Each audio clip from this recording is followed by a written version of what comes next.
right, hey everybody. So we've just completed making our loom. You cut all the tabs, you added these warp strings. That's what these vertical strings are called. Those are there to hold the weaving in place. So now we're just ready to weave. So I've cut some yarn for you to use.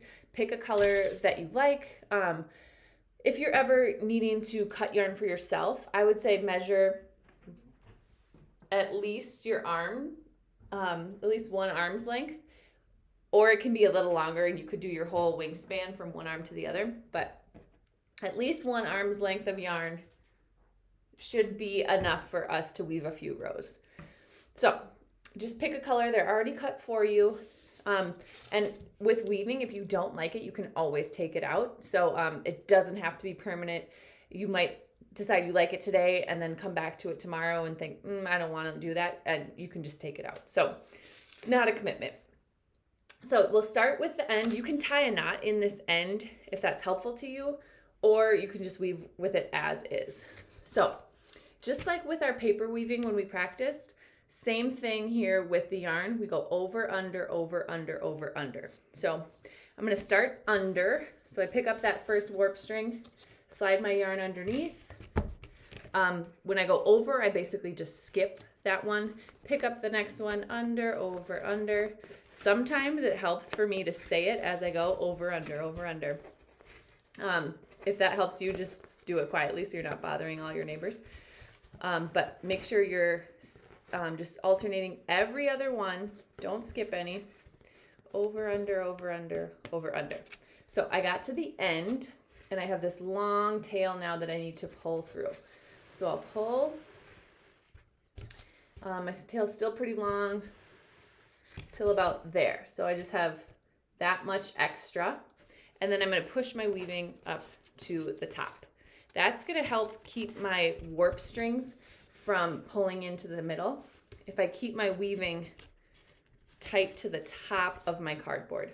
So every once in a while, check in to make sure that you push your weaving up to the top. All right, so now I'm ready to go back the other way. I find my end, and just like with our paper weaving, we want to do the opposite as we go back this way. So I ended with my warp string over, my yarn is under. So I need to kind of loop around and do the opposite. So I ended with yarn under. I'm going to start with my yarn over, then under. So as you're going, it should be the exact opposite of the yarn above it.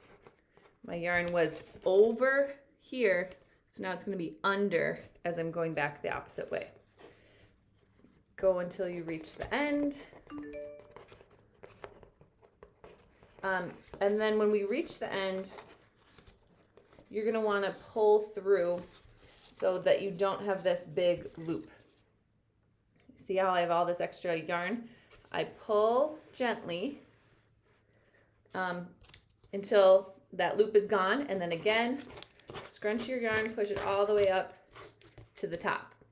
So I keep going back and forth and back and forth.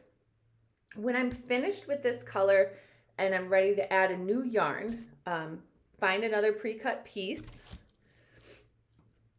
and you just leave these extra tails from the black yarn. Just leave them, and I'll show you what to do with them at the end. So you're going to have a bunch of tails sticking out for now, and then we'll deal with them at the very end. So don't stress about those. I pick my new color, and I'm going to start where I left off as if I was just looping and going back the other way. I ended with my yarn over. You can see that. So with my new color, this pink, I'm going to start under. So whenever you finish one color, leave the tail and just start a new color where you left off. And then I'll weave all the way to the end, pull through until I just have a short tail, and then I keep going back and forth. So there you have it. That's how you get started. We'll try more and more techniques as we go, but for now, just see if you can get a few rows of basic weaving over, under, over, under.